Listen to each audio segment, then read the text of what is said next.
Hi, I'm Rashonda, and so I'm going to be doing a video about my labor. Okay, so I had like a lot of like false labor pains during the end of my pregnancy, like I guess really intense Braxton Hicks. So when I went to labor, like I thought I was just having like Braxton Hicks. I was at my friend's house, who's also Zane's friend, and I guess Parker's friend actually, because she has a son who's pretty close to Zane's age, and then she has a son who was due 2 days after Parker, but she had him early, so he's 28 days older than Parker. And so we were at her house, and like I was having like some contractions, but I thought it was like, yeah, false labor pains. And then as we're walking up to the car, they started getting like stronger, and I was like, oh, and then I'm driving, and I'm like on the phone with my grandma, and I'm like, oh my gosh, they're so bad. But I still thought they were like false labor pains. So I'm like at home. Every time I walk, I get like another contraction. And of course Zane went to bed, good thing. So they keep getting worse and worse, and like I told Scott go to work, and he works like nights, and it's a long drive. And so, because I totally didn't think I was in labor. They were going to induce me on Canada Day, so July 1st, so I was like, oh, I'll probably end up going until then.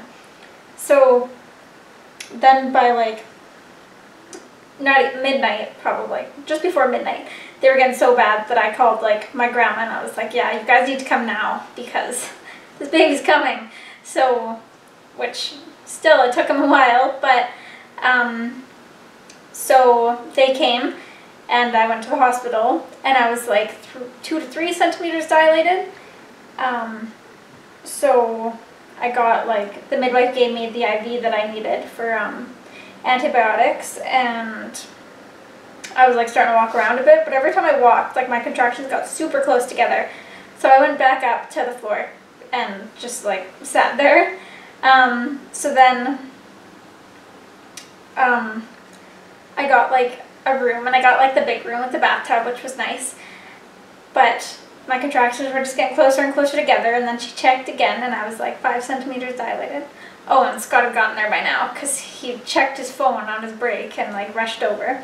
But so I was 5 centimeters dilated, and with Zane from like, because I didn't dilate with Zane, I had to get oxytocin, but then from 5 to 10, or I didn't make it to 10, but 5 to, it was either like 9 or 9.5. It took like 2 hours, and then his natural pushes were so hard that he was like coming out whether I made it to 10 or not. So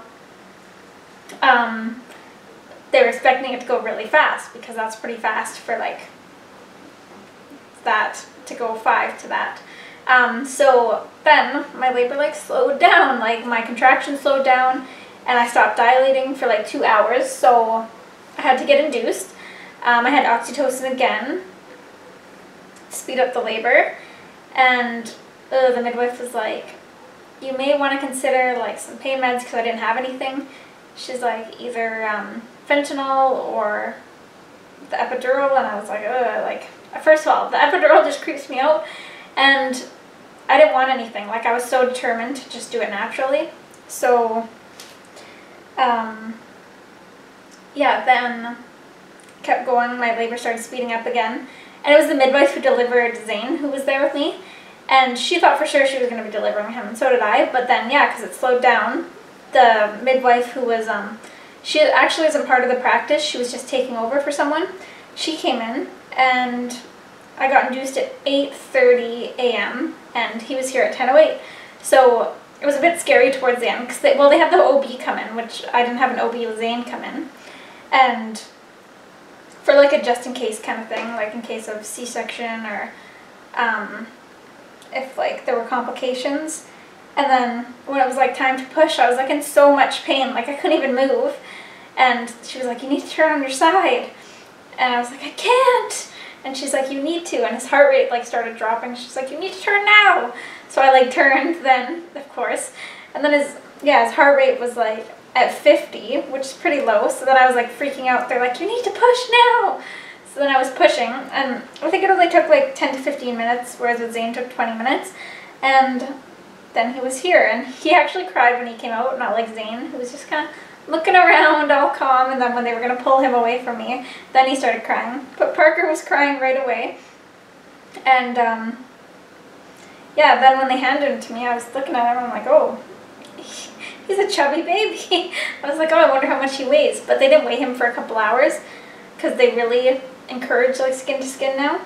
So then after a couple hours they weighed him and he was like 3.3, and I was like, holy. But yet he was shorter than Zane. So I guess he got like some short genes for me, but and the chubby gene. Yeah, so I'm glad everything went good in the end though, and I definitely did not want like an epidural or a C-section, so I'm so thankful that I didn't need that and that everything was okay with this little guy. So yeah, I'm just super lucky to have 2 perfect boys. Yeah, and they'll be kept that way. Thanks for watching. Bye.